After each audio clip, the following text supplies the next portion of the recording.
Muchísimas gracias por escucharme, compañeros, y quedo atento a cualquier duda e inquietud.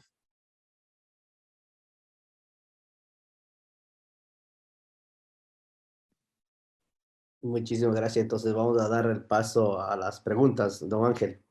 Sí, sí, gracias. Estaba con el mute. Sí, gracias, compañero Andrés. Ahora vamos a dar inicio pues, a las preguntas. Tendremos ronda de 3 preguntas y que sean las preguntas que sean rápidas, concisas y que sean directamente sobre el tema que estamos hablando. Y por favor, que sean pues de 1 minuto. En este caso tenemos alguna pregunta. Comenzamos con el compañero Juan Yumipanta, después con Vilma Reyes y seguimos con Edgar Villamar. Buenas noches, compañeros. Adelante. Gracias, buenas noches. Un saludo desde acá, desde el estado de Utah, a todos los compañeros de Acción Revolución California, a Jóvenes por la Esperanza y obviamente al compañero Andrés. La verdad tengo 4 preguntas, voy a tratar de ser breve, pero mi pregunta principal es la siguiente. Andrés, ¿cree que un presidente de un banco tenga tanta fortuna? O sea, como presidente de un banco, ¿puede ganar tanto para tener tantas bienes en el exterior y empresas fantasmas en el exterior? Y tal vez cree que esta fortuna viene por el feriado bancario donde se feriaron el dinero de todos depositantes. En este caso, ¿qué es mejor? ¿Destitución? ¿Tenemos mayoría o vamos por la muerte cruzada? Y la última pregunta es una pregunta personal. Si le pidieran ser nuevamente candidato presidencial, ¿aceptaría? Muchas gracias, compañeros. Un fuerte saludo. Adelante, Gracias, la compañero. compañera. Verás Adelante, que ahí van 4, así que déjame responderle nomás. adelante, entonces responda las 4 preguntas y después seguimos con la compañera Vilma. Ya, gracias, compañero. A ver, comencemos por la última pregunta, ¿no? Que me hace Juan. Mira, yo estoy metido y siempre he estado metido en la política, en la discusión social de nuestro país, no por interés en un puesto, una candidatura o en protagonizar nada, sino por mis ideales, por mi convicción, por lo que yo tengo mis principios y creo que uno, si es que tiene capacidades, talento y capacidad de incidencia, tiene que participar en el debate público nacional. Así que no, no tengo interés y no voy a ser candidato a nada, ni concejal, ni alcalde, ni presidente. No tengo interés en ninguna candidatura. Yo lo que tengo es interés en servir a mi patria desde el espacio en que sea la academia, la organización social, el tanque del pensamiento, la militancia, la organización, el trabajo con la ciudadanía de forma directa, como lo estamos haciendo hoy. Para eso sí, cuenten conmigo. No me interesa protagonizar desde una perspectiva de candidaturas. Sobre el tema del desenlace del Lazo, tiene que haber una destitución. Tiene que haber una destitución porque es lo que dice la ley, es lo que dice nuestra Constitución y es lo que dijo el pueblo ecuatoriano en referéndum de consulta popular de 2017. Cuando el pueblo ecuatoriano fue a votar por esa consulta popular en febrero de 2017 y decía, ¿debe ser la sanción la destitución si se le agarra a alguien con paraísos fiscales? ¿Sí o no? Y sí votamos 55%. Entonces no hay dónde perdernos. Hay que destituir.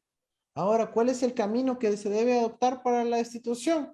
Eso lo dejo a la asamblea, a los compañeros políticos, a los bloques, a lo que se logre negociar, cuál sea el mejor camino, que si la Contraloría, la Corte, la Asamblea, que si directo la Asamblea, la muerte cruzada, que si es que un juicio político, lo que sea más rápido, lo que sea más contundente. Pero la solución para el país es que se respete la ley, no la apología del delito, no decir, está bien, pues que va a dar la plata si correr el presidente. Eso es incorrecto. Eso le hace mal a nuestro país. Es como que yo dijera ahorita, yo tampoco voy a pagar impuestos porque Lazo es el presidente. ¿Cómo así, pues? Todos tenemos nuestras obligaciones, independientemente del presidente que sea. Así que tiene que respetarse la ley y en este caso la ley es clara y hay que destituir a Guillermo Lazo. No tiene escapatoria y eso por otro lado es preocupante porque como sabe que tarde o temprano le van a destituir, sea ahora en 2 meses, él va a tratar de acelerar el proceso de desfalco y de privatizaciones, que es lo único que le interesa al ser elegido presidente y se evidencia por la gente que lo rodea ahí en el poder, ¿no es cierto? Entonces tenemos que estar muy atentos a lo que se quiere hacer en los sectores estratégicos, en hidroeléctricas, eléctricas, petróleo, minería, en el tema del Banco del Pacífico, ha dicho que esa privatización va porque va, etcétera, etcétera, etcétera. Entonces, a estar muy atentos ecuatorianos porque ese puede ser la jugada desesperada para tratar de preservar la máxima rentabilidad posible. ¿Y de dónde tiene tanta fortuna?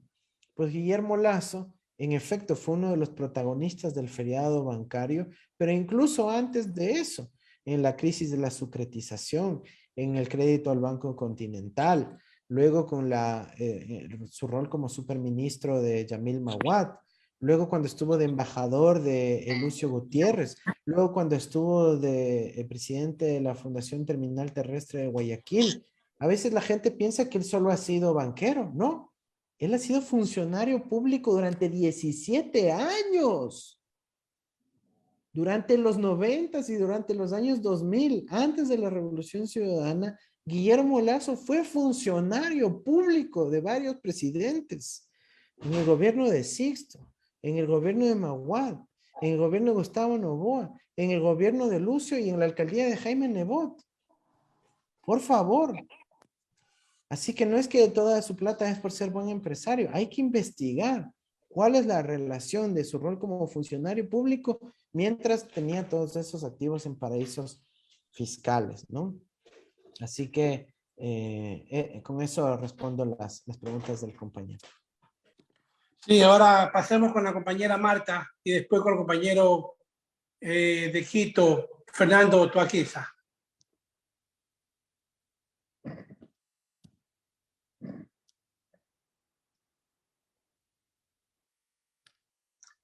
Compañera Marta, quítese el bloqueo del micrófono.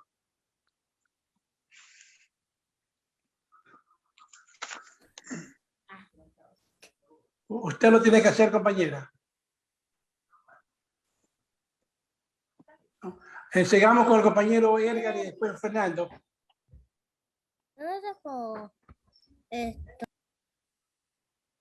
Hola, buenas noches, ¿me escuchan? Sí. Ok, primero buenas noches y un gusto, estimado Andrés, poder estar en este tipo de conferencias donde uno cada vez aprende más y entiende más el problema especialmente los paraísos fiscales. Luego de la denuncia de más de 600 periodistas, ¿hay alguna institución, algún organismo internacional en donde pueda hacer el seguimiento y la respectiva enjuiciamiento o algún tipo de acusación para que se pueda de cierta forma castigar o sancionar a las personas involucradas en paraísos fiscales, en este caso al banquero Lazo? Un saludo de parte del colectivo Asamblea Ciudadana Plaza del Teatro de acá de Quito. Gracias. Gracias, Fernando. Un abrazo a los compañeros del colectivo. Sí, mira, hay instancias que se están debatiendo, pero yo no quisiera depositar muchas esperanzas en esas instancias internacionales. Aquí nos toca a nosotros, compañeros. O sea, aquí nos toca a los ecuatorianos hacer que se respete la ley ecuatoriana, porque ya hemos recibido solidaridad de todo lado. Mira, hemos tenido pronunciamientos, 3 pronunciamientos del Grupo de Puebla, del Consejo Latinoamericano de Juristas del Grupo de Puebla. Hemos tenido pronunciamientos de la Internacional Progresista, donde están ahí los más importantes líderes progresistas del mundo. Hemos tenido pronunciamientos de la Coalición de la Transparencia Financiera Internacional, en donde están todas las instancias asesoras de las Naciones Unidas con respecto a evasión tributaria. Hemos tenido pronunciamientos de la Red Latinoamericana por la Justicia Social y Económica, de la Red para los Derechos Humanos en materia económica, social y cultural. Hemos tenido pronunciamientos de expresidentes a nivel regional, afines, y también quienes han defendido a Lazo, algunos que están muertitos inclusive, ¿no? Pero ya el debate se ha dado a nivel internacional. Claro que hay que seguir también desde ese aspecto, ¿no? Ojalá, por ejemplo, el Congreso de Estados Unidos pueda también iniciar una investigación sobre las propiedades de Lazo en Estados Unidos y lo que se denomina property flipping, que es cuando empiezan a mover las propiedades para esconder el origen del dinero, ¿ya? Eso se está dando en la Florida particularmente. Ojalá se inicie una investigación allá. Ojalá se inicien investigaciones en Panamá también.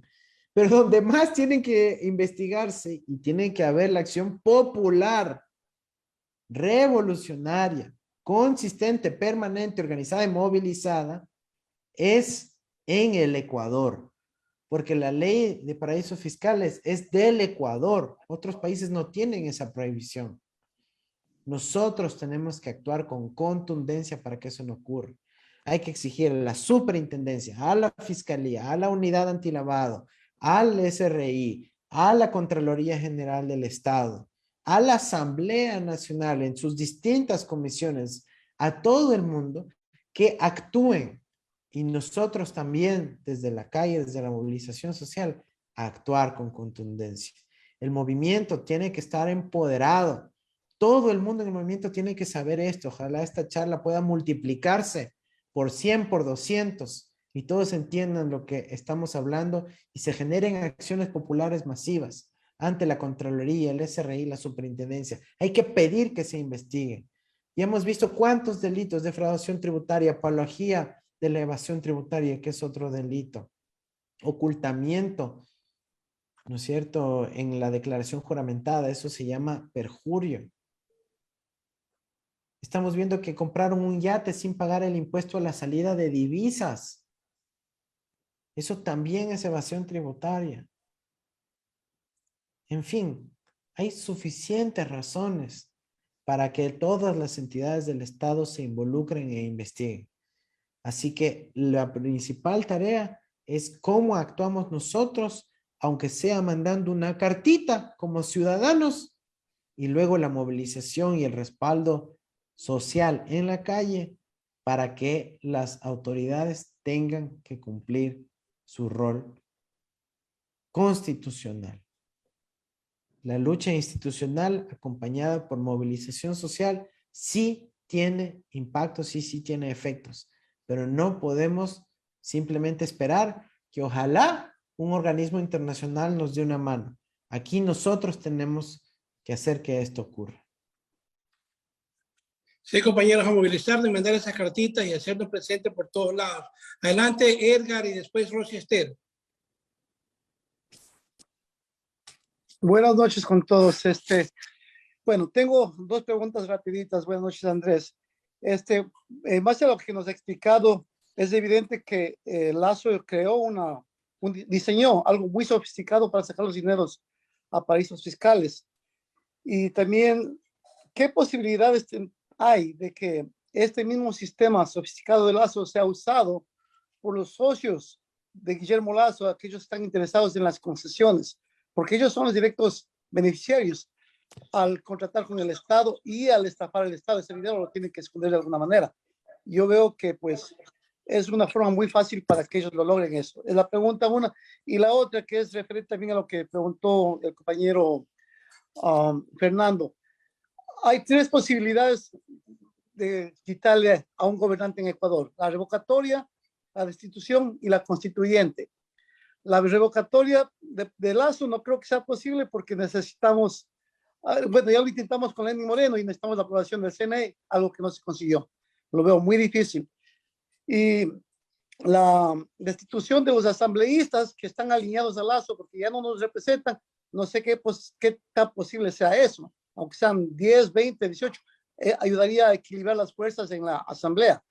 La destitución, igual, no creo que sea posible porque ocupamos una mayoría de la asamblea. Y la constituyente que estaba comentando el doctor Tandazo el día pasado, que sería lo más recomendable. Según usted, que conoce un poco más de nosotros, ¿qué nos recomienda? Porque nosotros sí estamos dispuestos a promover eso, pero queremos tener la guía exacta para poder nosotros emprender ese proceso. Gracias. Bueno, yo creo que la constituyente tiene las mismas barreras que la revocatoria del mandato, porque tiene que pasar por un proceso de referéndum a través del CNE. Entonces, la respuesta está ahí en el CNE y entiendo que ya están haciendo un sorteo, entre comillas, para sacar a vocales del CNE y poner a la gente de Lazo directamente a presidir el CNE. Entonces, ahí tampoco hay que ser muy ingenuos, ¿no? El tema de la asamblea es el que quizás tiene mayor probabilidad de éxito, pero no como está ahorita ni el debate ni la correlación de fuerzas en la sociedad. Ahorita es un tema que nos interesa a pocos ciudadanos, que estamos quizás más enterados de la política y que el escándalo de Pandora está ahí, pero no ha penetrado a las masas. No es una cuestión que la ciudadanía esté preocupada en el día a día.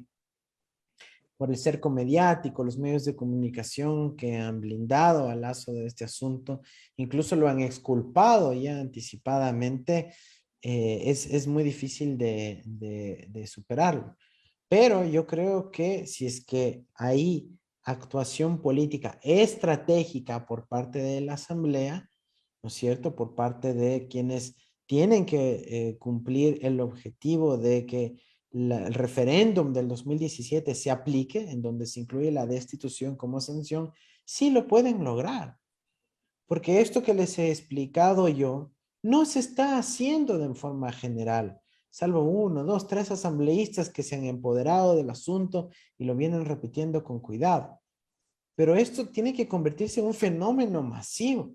Y cuando la gente entiende la gravedad de cómo está vinculado el lavado, la evasión tributaria, los paraísos fiscales, la apología del delito y cómo eso impacta en la seguridad ciudadana, ahí vamos a poder tener mayor apoyo social para lograrlo. Así que antes de ver el mecanismo institucional perfecto, porque hay varios caminos, como ya lo dije, necesitamos que el fenómeno se multiplique y que la gente entienda de por qué es importante abordar este asunto. Adelante, compañera Rosy.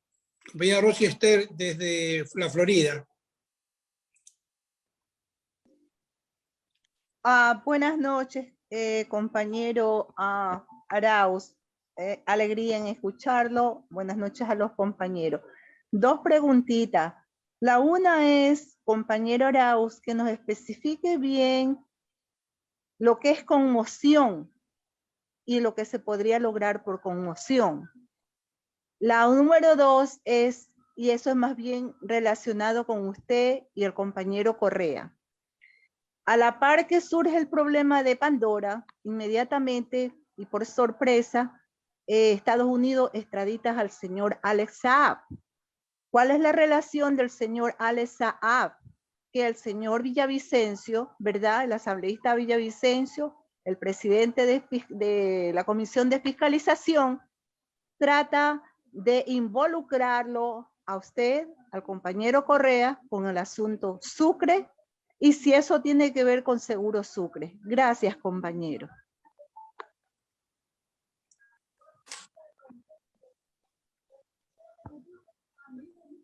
A ver, gracias por la pregunta, Rosy. Vamos a ir aclarando algunas cosas aquí. Qué bueno que me da la oportunidad. Alex Saab ha sido nombrado por el gobierno venezolano como un diplomático, ya que él era experto en comercio internacional y les ayudaba a evadir las sanciones que tenía Estados Unidos en contra de Venezuela. Entonces, por ejemplo, Venezuela está prohibido de vender el petróleo, está prohibido de importar insumos, está prohibido de importar repuestos, etcétera, incluso alimentos. Entonces, ¿qué hacían con este señor? El gobierno venezolano le daba recursos para que vaya a comprarlos en todo lado y logre que finalmente se importe eso a Venezuela. Estados Unidos dice está evadiendo la norma de las sanciones de Estados Unidos y tiene que responder. Eso es como lo ve Venezuela. ¿Cómo lo ven, por ejemplo, en Colombia? ¿Cómo lo ven en Estados Unidos? Dicen, no, lo que está haciendo es lavando dinero, usando recursos públicos como corrupción para poder beneficiarse personalmente él y obviamente escondiendo esos recursos del control de las autoridades pertinentes. Ese es un poco el relato de cómo se está manejando geopolíticamente el caso de Alex Saab. En el Ecuador, al parecer, no me consta, pero al parecer Alex Saab tenía vínculos con empresarios que armaron una empresa en Ecuador, esta empresa llamada Foglocons, que realizaba exportaciones a Venezuela, pero lo que exportaba era mucho menos de lo que cobraba por esas exportaciones. Eso en el lenguaje de comercio exterior se llama manipulación de precios de transferencia o sobrefacturación. Y ocurre generalmente en el comercio internacional para evadir impuestos, lavar dinero, sacar recursos de un país, etcétera, ¿ya? Entonces, en el Ecuador lo que dicen, por ejemplo, Villavicencio, es que eso se hizo a través del sistema Sucre, y el sistema Sucre, que es un sistema de compensación regional, es como una conexión electrónica entre los bancos centrales de Ecuador y de Venezuela, también estaban Cuba, Bolivia, Nicaragua y otros, que a través de ese sistema se lavó el dinero. Ahora, ¿cuál es el problema aquí? Primero, esto no tiene nada que ver con Sucre, Seguro Sucre, ¿no? Y es solo el nombre del sistema unitario de compensación regional por sus iniciales Sucre. ¿Qué es lo que pasa aquí? Que los bancos centrales, al revés, justamente porque pasaba por los bancos centrales, pueden entregar toda la información a la fiscalía, a la unidad antilavado, y decir, vean, bonitos, aquí hay una sobrefacturación. Porque pasa a través de los bancos centrales, es que detectan el problema, pues. Y ahí se les sancionó a Foglocons, se armó un juicio, se les congeló el dinero, se les sancionó el juez luego que liberó el dinero. Ahí también el SRI entró a cobrar, la aduana hizo su investigación, se liquidó y se cerró el banco territorial por haber sido cómplice de esas transacciones truchas, etcétera, etcétera, etcétera. Es decir, el Estado ecuatoriano actuó y lo pudo detectar justamente porque pasaban por el sistema financiero público. Ahora la pregunta es, resulta que este señor Saab y sus socios también tenían transacciones en México, en Colombia, en Bangladesh, en Indonesia, en Pakistán, y ellos no tienen el sistema Sucre. ¿Cómo hacen pues las transacciones truchas en esos otros países si no hacen el sistema Sucre? A través de los bancos privados, pues. Entonces, es eso lo que debemos entender los ecuatorianos, que aquí lo que quieren es tratar de mancillar la honra, el buen nombre, la dignidad de una persona, en mi caso, quien fui funcionario público en el Banco Central, y como no tenían por dónde agarrarme, y no tienen por dónde agarrarme hasta ahora, lo que dijeron es, a ver, ¿dónde trabajó este man? Veamos, búscale lo que sea. Alguna vez fue director general bancario del Banco Central. Algunos hasta me dicen que he sido gerente general, mentira, ¿no es cierto? Ya sacaron a AFP demostrando que fue fake news. Y se ve, ponle ahí que él estaba a cargo del sistema Sucre. Las transacciones irregulares fueron en los años 2012 y 2013. Y yo estuve en el Banco Central en el 2009 y en el 2010. Y en el 2011. Entonces no hay por dónde. Ni siquiera pueden hacer ese análisis directo de las fechas de las transacciones. Entonces realmente no tienen cómo molestarme, pero se ha inventado eso. ¿Por qué? Porque ustedes recuerdan que cuando salieron los Pandora Papers, yo salí durísimo a los medios nacionales e internacionales a denunciar, claro, con menos tiempo disponible, explicar lo que les acabo de explicar a ustedes en 25 minutos. Entonces dijeron, chuta, este man, como fue candidato, como tiene respeto en los medios internacionales, como él estudió justamente los temas de los paraísos fiscales, hay que lo que se llama en el mundo de la comunicación y de la política, asesinar al personaje. Character assassination es en inglés. Busquen si no me creen. Entonces, ¿qué es el asesinato al personaje?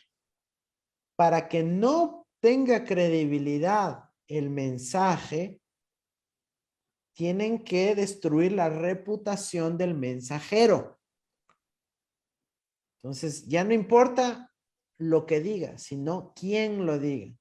Entonces, plantean la ridiculización, las tendencias en redes, la persecución política, los ataques. Sí, ya se habían olvidado de Andrés Arauz, ¿o no? Ahí ya se habían olvidado de Andrés Arauz. Y de repente Andrés Arauz sale a decir lo de los Pandora. Y ahí sí, otra vez Andrés Arauz ha sido importante. Yo sí no entiendo.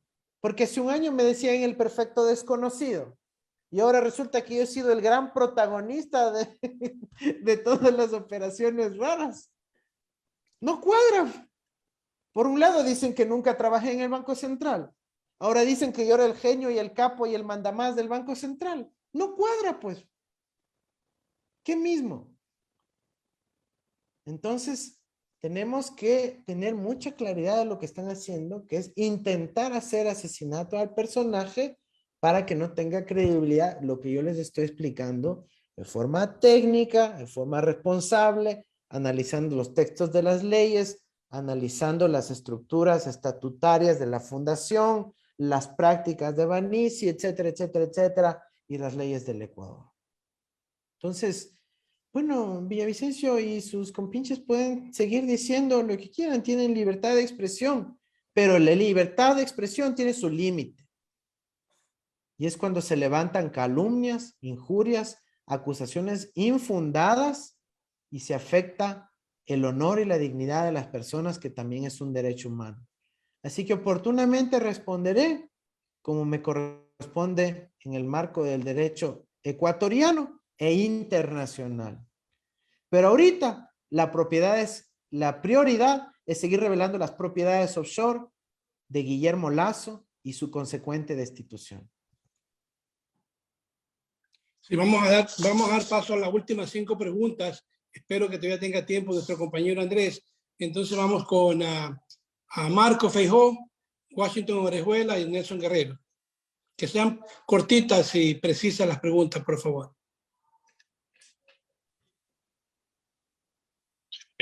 Buenas noches con todos, ¿me escuchan? Sí, adelante. Compañero Andrés, muchísimas gracias por estar aquí. Es importante toda la información que nos ha dado. Yo solamente tengo una inquietud, compañero. Saber de que todos los poderes del Estado están allá coactados. Fiscalía, Contraloría, Corte Constitucional.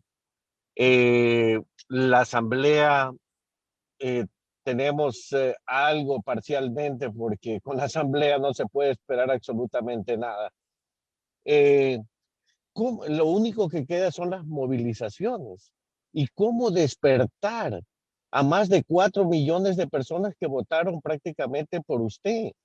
O sea, ¿cómo despertar? ¿Por qué la revolución ciudadana está inerte?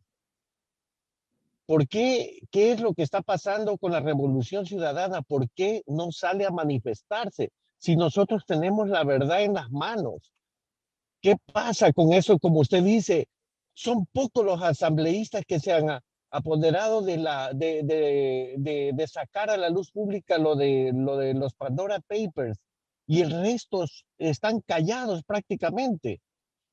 Acuérdese usted, y yo me acuerdo cuando el asambleísta Ronnie Aliaga fue a la fiscalía a presentar lo de INA Papers, estaba solo con un grupo de gente, cuando debieron ir todos los asambleístas allá a ejercer presión. Y mi pregunta es, ¿qué es lo que está pasando con la revolución ciudadana en la parte de movilizarse? ¿Qué es lo que está pasando? Porque así como estoy viendo, como tienen coactado a todos los poderes del Estado, yo creo que un juicio a Guillermo Lasso a través de la justicia, la Contraloría, Corte Constitucional, Intendencia de Compañías, no se va a dar. Esa es mi opinión personal. Pero lo único que nos queda es la movilización con la verdad. Pero ¿cómo despertar? ¿Cómo despertar en los por favor, líderes concreta la pregunta. esa movilización? Adelante, compañero Andrés. Bueno, es buena la pregunta, ¿no? No me atrevo a responderle con toda la solvencia, en parte porque yo también me siento responsable. Yo ahorita no estoy en el Ecuador, yo estoy en México, estoy acabando mis estudios. Ojalá pudiera estar yo ahí, seguro me vieran ahí también protagonizando la lucha, asumiendo algunos desafíos, como he tratado de hacerlo un poco en los medios de comunicación internacionales.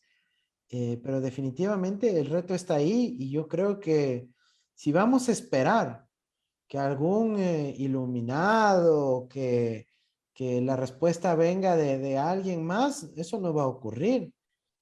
La acción tiene que venir de nosotros mismos, de ustedes mismos, de sus pequeños círculos, de sus pequeños colectivos, de la organización, de la militancia, que exija y que empiece a movilizarse y liderar desde abajo esto. Porque si vamos a esperar a que por ahí ocurra algo de forma espontánea, sinceramente no se va a dar. Esta tiene que ser una reacción popular de carácter masivo y ciudadano. Porque como lo ha dicho Rafael Correa, ¿esto acaso que es solo de una tendencia política? Esto es la ley, tiene que aplicarse. Tenemos que exigir que se respete la ley en el Ecuador. Sea el presidente de la República, sea el delincuente que roba el celular o sea un asesino en la cárcel. Tiene que respetarse la ley. Y eso lo tenemos que demandar los ciudadanos y las ciudadanas. Así que lamento no poder responderte con detalles, pero yo creo que eso lo debemos exigir dentro de cada uno de los espacios que participamos. Así es, compañero Andrés. En eso estamos siempre, pues, por eso mantenemos estos encuentros, por eso mantenemos siempre comunicación con Ecuador, porque nos sentimos impotentes que no podemos hacer más por nuestro país. Adelante, compañero Washington Orejuela. Tenemos 2, 3 más compañeros, creo que no podemos atender a todos porque yo creo que ya hemos utilizado mucho el tiempo del compañero Andrés. Adelante, Washington. Buenas noches, compañeros y compañeras. Buenas noches, Andrés. Es un gusto estar con usted aquí. Economista, ¿será posible poner en debate con 46 votos la muerte cruzada, a sabiendas que con esto daríamos el puntapié inicial para la persecución política? Esa es la primera pregunta. Debemos recordar que todos somos actores políticos, todos. Así no pertenezcamos a ninguna tienda o ningún grupo, porque todos tenemos que participar en las elecciones para elegir a nuestros candidatos. Usted, como máximo representante del pueblo ecuatoriano, ¿continuará siendo oposición a pesar de las maniobras ejecutadas? Gracias, buenas noches. Por supuesto, no es que por las acciones que tomemos nos va a venir la persecución. La persecución está instalada. Es parte de la razón, tristemente, de la victoria de Lazo y de nuestra derrota. La persecución ha estado ahí desde el año 2017. Comenzó desde a la más alta esfera a incriminar a Jorge Glass, ¿no es cierto?, poniendo a un vicepresidente en funciones en la cárcel. Entonces, la persecución tiene que subsistir para la derecha porque es su modo de hacer política. Ellos no van a prevalecer en un debate democrático. Ellos no van a prevalecer en un debate de las ideas. Ellos no van a prevalecer cuando se compare la situación de vida de las familias en un gobierno de izquierda con un gobierno de derecha. No pueden ganar ese debate, no pueden ganar esa discusión. ¿No es cierto? Todo el mundo sabe que en el gobierno de izquierda, con Correa, con la Revolución Ciudadana, con el progresismo, estuvimos mejor, pues. Estuvimos mejor, tuvimos avances enormes en educación, salud, infraestructura. El país se veía cómo respiraba con ganas de superarse. Daba orgullo ser ecuatorianos, estábamos ahí en el cielo. Ahora nos alegramos por un triunfo deportivo y está muy bien, pero antes nos alegrábamos por los triunfos académicos, por los triunfos en infraestructura, en soberanía energética, porque teníamos una política ambiental de vanguardia en el mundo, porque estábamos planteando retos a la humanidad entera, porque posicionamos temas que recién ahora el mundo está tratando de entender, como el buen vivir, porque había becas, había universidad, había educación, había centros infantiles para los guaguas y los niños. Nos enorgullecíamos porque había oportunidades de trabajo, mejoras salariales.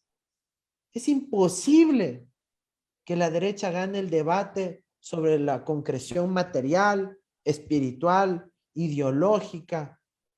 Es imposible. Entonces, ¿qué les queda, pues?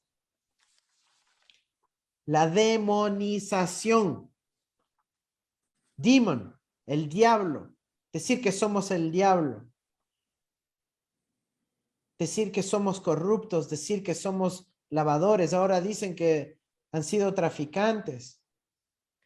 Solo les queda el echar lodo y la persecución en donde se alían los medios hegemónicos y las fuerzas represivas del Estado, incluyendo a los que están a cargo de la investigación estatal, como es la Fiscalía, tienen que usar toda esa fuerza para combatir al progresismo. Voy a insistir y repetir. No nos pueden ganar ni el debate ideológico ni el de las ideas. No nos pueden ganar en lo concreto, en lo material, porque vivimos mejor en el gobierno de izquierda. No nos pueden ganar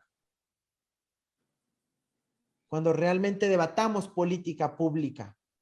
Ahí están los resultados de la gestión que tuvimos en nuestro gobierno. Entonces, ¿qué hacen? La persecución, la criminalización, el ataque, la ridiculización, la demonización. Es lo único que les queda y no es que va a ser esa la respuesta a lo que hagamos nosotros. Esa es la única narrativa que tienen para poder estar vigentes en el debate nacional. El odio. Y es eso lo que debemos combatir. Y lo seguiremos haciendo. Pero los ecuatorianos también tenemos que despertar.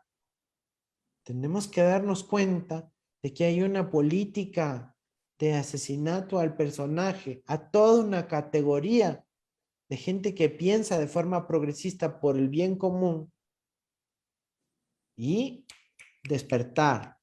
Ya no nos dejemos motivar por el odio y vamos a dar soluciones concretas a la vida de la gente. Sigamos, compañeros. Vamos a dar paso a las últimas 3 preguntas de una para que las conteste las 3 y dar por terminado el encuentro. Adelante, Nelson, Vinicio y Leo. Nelson, por favor.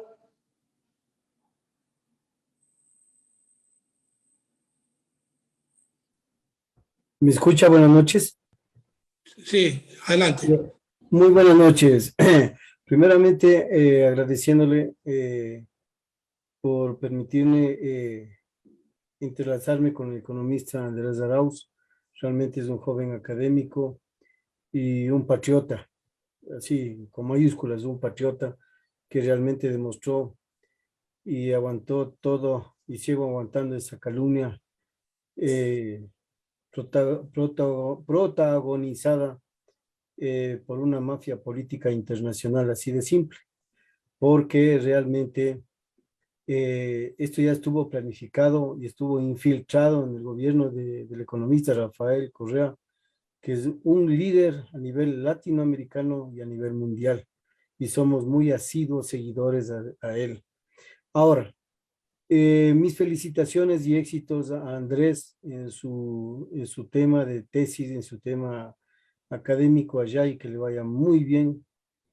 Y realmente estoy muy orgulloso de saber que tiene mucho talento y nos representa al Ecuador. Y sabemos que aquí en el Ecuador hay mucha gente de talento y que representa otra cara de lo que nosotros estamos viviendo aquí en el país. Le voy a hacer 2 preguntas muy ligeras.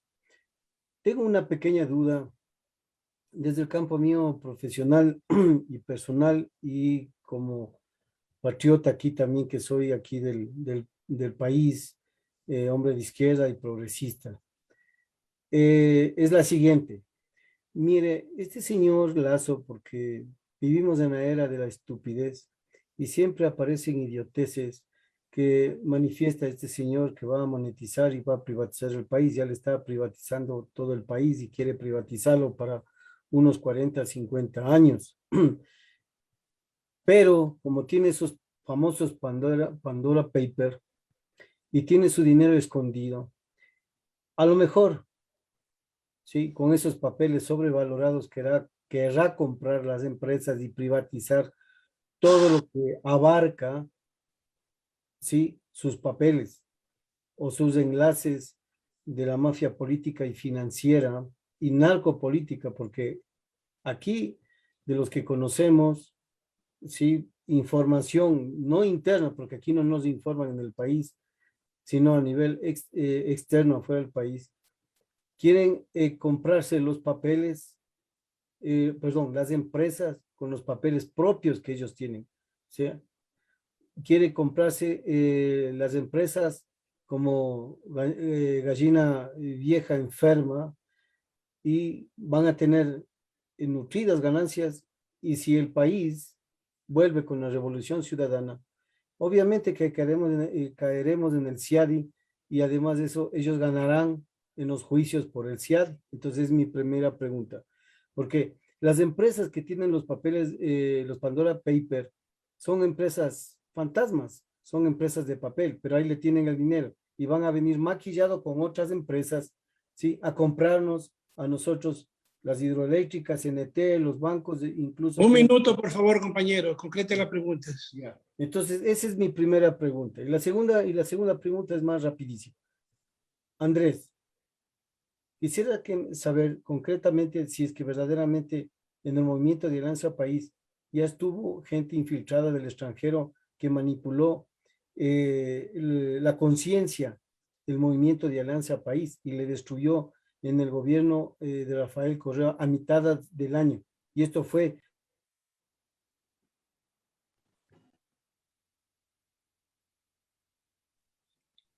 Bueno, paso a responder, ¿no? Sí, sí, adelante. Entonces, si quiere que haga las otras dos preguntas para de una vez. Sí. Ya, Vamos con las vamos preguntas. adelante, Vinicio Ruiz y después Leo Morales de California.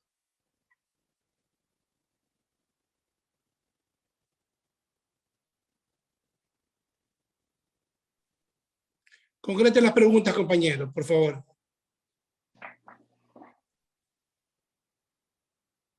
Hola, buenas noches.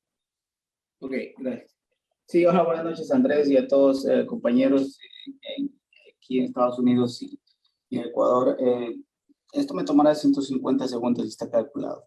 A ver, este comentario viene con una pregunta. Nosotros yo vivo en el estado de Carolina del Norte, y nosotros desde este estado, bueno, desde que Andrés habla acerca de que desde nuestros propios espacios y quizás por medio de una participación ciudadana o de algún modo valernos pues, de algo para poder quizás aportar, ¿no? Para este tema de los Pandora Papers. El otro día yo vi un tuit de Andrés apoyando al representante en la Cámara, Raúl Grijalva, tomando eso en cuenta. Nosotros enseguida tomamos acción, habíamos enviado una carta a la representante nuestra demócrata, que es Kathy Mining, aquí en Carolina del Norte, y redactamos una carta que básicamente tiene el contenido de esta carta lleva dos enfoques, en el caso económico y en el caso migrante, ¿no? Por eso queremos nosotros acercarnos hacia ella y quizás poder poner presión, ¿no es cierto?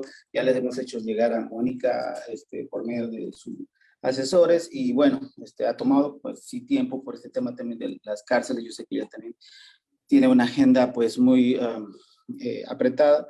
Y eso básicamente para mí ha sido más que todo el proceso, lo que es el trámite, la gestión y también el empuje, porque yo quiero nada más incentivar a los demás compañeros de los demás estados que quizás sea un medio. ¿Por qué digo? Porque hay dos causales y me gustaría, Andrés, no sé si me puedes proveer un email donde yo te pueda enviar esta carta, porque quiero que se entienda muchas veces el contenido para que sepan que es una sola página, pero yo quise ser lo más concreto posible porque una representante entiendo que tiene muchos casos que cubrir, y en ese sentido yo no sé cómo tú le veas, Andrés. Eso es todo por mi parte. Muchas gracias. Ok, adelante, compañero Leo Morales de California, y con eso concluimos la ronda de preguntas por la noche. Pido disculpas a los otros compañeros que tienen levantada la mano, pero ya es mucho tiempo y no podemos quedarnos más tiempo en el encuentro. Adelante, Leo.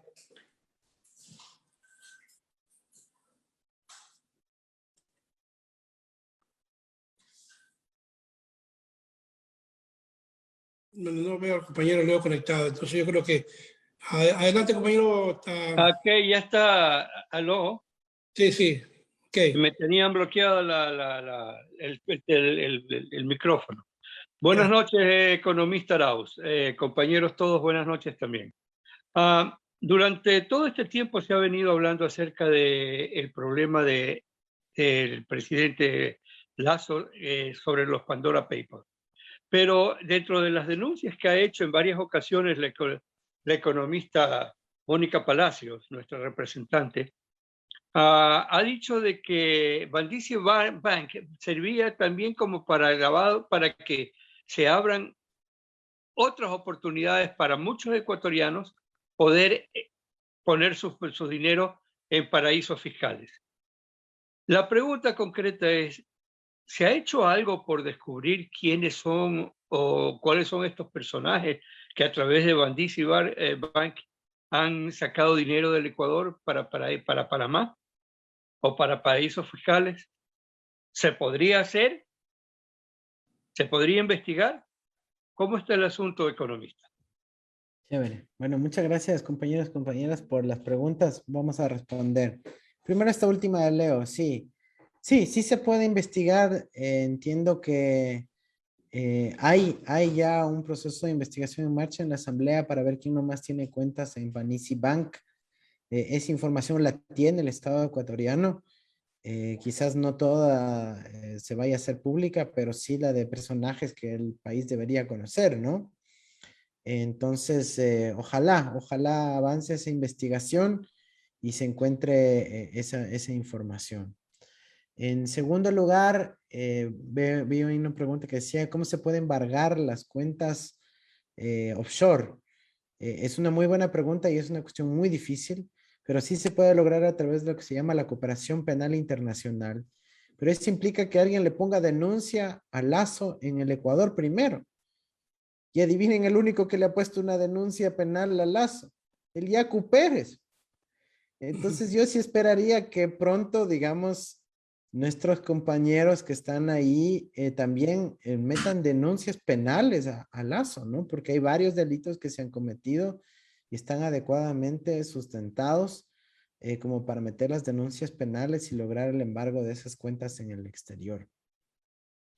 La pregunta que nos hacía Nelson también sobre el tema de Bandici Bank y los papeles de Pandora y las privatizaciones. Es muy, muy importante. Esa pregunta es muy importante. Es un poquito difícil de entender. Las privatizaciones son cuando se quieren vender activos del Estado, como por ejemplo la CNT, que ya van a empezar la privatización, y dicen, vamos a venderle a inversionistas del exterior, dicen, ¿no es cierto? Hay que traer la inversión extranjera.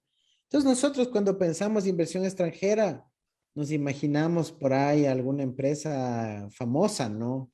Si es NT, entonces estaremos pensando AT&T, por ejemplo, ¿ya? Pero no, cuando ellos dicen inversión extranjera, ellos están pensando los fondos offshore que tienen escondidos ellos mismos en el exterior. Y de esa manera comprar. Y esto ya ha ocurrido en el pasado. Ya ha ocurrido en el pasado. Por ejemplo, cuando TV Cable se le incautó a los Isaías, ¿sí se acuerdan eso? Que en el gobierno de Correa en el 2008 se les incautó a los Isaías porque le debían un montón de plata al Estado por la quiebra de Filambanco. Correa incauta a los Isaías y una de las empresas de los Isaías era TV Cable. Entonces TV Cable pasó a ser del Estado y se le privatizó luego cuando estaba a cargo de Pedro Delgado. Y adivinen quién fue el que compró TV Cable. Resulta que era inversión extranjera, una empresa supuestamente costarricense. Entonces todo el mundo dice, ah, bueno, ya, inversión extranjera de Costa Rica. Y adivinen qué se descubrió. Que la empresa de Costa Rica era de Otto Sonnenhorstner, el que fue vicepresidente de Lenín Moreno. Entonces la plata que tenían escondida offshore, como los papeles de Pandora, en este caso no en Panamá, sino en Costa Rica, con eso privatizaron TV Cable supuestamente a una empresa extranjera, pero resulta que ha sido de un ecuatoriano, del señor Otto Sonnenhorstner. Entonces, eso es lo que a ellos les encanta hacer. Dicen que atraen la inversión extranjera, pero realmente la misma plata de ellos que estaba escondida afuera evadiendo impuestos y que se disfraza de extranjera para comprar los activos ecuatorianos. Ahí les estoy dando un ejemplo clarito de la vida real. Hay otros ejemplos también que se hizo con la empresa eléctrica del Ecuador, la ex Emelec. Fernando Aspiazo ha sido inversionista extranjero en esa época, imagínense. Ya, porque armó una empresa en el exterior para comprar la privatización de Emelec. Y así hay un montón de otros casos en la historia. Sí, justamente uno de los abogados de Lazo, el señor Ricardo Novoa, cuando él estuvo a cargo del CONAM en la época de Maguad y Novoa, quisieron hacer lo mismo a través de empresas offshore. Entonces, no es novedad, ya no sabemos las jugadas de todos estos males. Por eso, ahora quieren ellos dejar puesto la ley de arbitraje y mediación, el reglamento de arbitraje y el CIADI, para que si es que nosotros les cachamos en estas mañoserías y les sancionemos con la reversión de la privatización, cuando llegue un gobierno progresista patriótico al Ecuador, ellos digan, no, pero yo tengo cubierto con el CIADI, así que yo les meto juicio al Ecuador y me van a tener que compensar. O sea, ellos son los corruptos y además toca compensarles. ¿Qué es? Entonces, por eso buscan el CIADI. Y ahí es como se vincula las offshore con el tema del CIADI. Muy buena pregunta. Y sobre la infiltración Alianza País, por supuesto que fue infiltrada. Ahí está Lenín Moreno. Ahí están los Wikileaks. Ustedes pueden meterse a los Wikileaks, ¿no es cierto? Que son públicamente disponibles. Busquen los que corresponden a Ecuador y ahí está toda la información de quiénes eran los infiltrados en el gobierno de Alianza País que reportaban a otritos. ¿Ya? Ahí está. Entonces ahí van a aparecer mucha gente que luego estaba muy afín a Lenín Moreno. Es fácil de encontrar la evidencia. Eso, queridos compañeros y compañeras, yo les agradezco muchísimo por la invitación. Siempre pueden contar conmigo. Ha sido un placer poder conversar con ustedes así de forma directa. Les motivo a seguir empoderados. Y concluyo con felicitar lo que ha hecho Vinicio. Ahí por interno te mandé mi correo electrónico. Pero ojalá todos pudieran hacer eso, ¿no? Ubiquen a su congresista o a su senador del estado en donde estén y mándenle una cartita de una página diciendo, por favor, queremos que inicien una investigación como las que hacía el senador Carl Levin. Carl Levin fue senador de Michigan y él hacía investigaciones sobre los expresidentes de los distintos países. Investigaron los activos de Pinochet en Estados Unidos. Carl Levin investigó los activos en Estados Unidos de varios dictadores africanos. Queremos que hagan una investigación sobre los activos de Guillermo Lasso en Estados Unidos, como lo hizo Carl Levin en anteriores ocasiones. Dicho sea de paso, Carl Levin falleció este año, senador de larga data demócrata de Michigan, experto en offshore, en investigar las cosas offshore. Así que si se hace mención a Carl Levin, y especialmente si son demócratas, van a tener mucha consideración con esa carta que ustedes le envíen. Yo también sugerí eso a las asambleístas compañeras nuestras de la Comisión de Garantías Constitucionales. No sé si finalmente se aprobó que la asamblea nuestra también se contacte con el Congreso de Estados Unidos para pedir una investigación. Pero mientras eso ocurra, háganlo ustedes. Muchos de ustedes son también ciudadanos allá, pueden tranquilamente, incluso si no lo son, dirigirse al congresista, al senador de su estado y pedirles que inicien una investigación como las que hacía Carl Levin, pero en este caso investiguen a Guillermo Lazo, a sus propiedades en Estados Unidos, y van a ver cómo cambia la historia el rato que Estados Unidos empiece a investigar. Un abrazo, queridos compañeros y compañeras. Gracias por la invitación. Ha sido un placer compartir con ustedes y siempre vamos hacia adelante, que de aquí tenemos que salir nuevamente triunfantes. Un abrazo. Gracias, compañeros. Hemos aprendido o hemos recibido mucha información buenísima para todos nosotros. Mi nombre es Ángel Jaramillo, soy director de ARCA. Quiero agradecer la gentileza del economista Andrés Arauz, quien ha compartido su tiempo y conocimiento con todos nosotros, para migrantes aquí en Estados Unidos, en el mundo, y también para los ecuatorianos, o donde sea que nos encontremos. Este conversatorio lo hacemos todos los días jueves, y no olvide que desde este conservatorio y posteriores serán a partir de las 6 de la tarde, hora de California, 9 de la noche, hora de Ecuador, siempre dispuestas a colaborar y estrechar distancia. Y como determina el artículo 3 de la Declaración de los Derechos Humanos, toda persona tiene derecho a circular libremente y a elegir su residencia en el territorio del Estado de su preferencia. La migración es un derecho humano, somos ecuatorianos y ecuatorianos en cualquier parte del mundo. Que no nos encontremos y hoy no les duele, y hoy no nos duele como nunca. Gracias, esperamos vernos en la próxima semana a partir de las 6. Buenas noches y gracias a todos.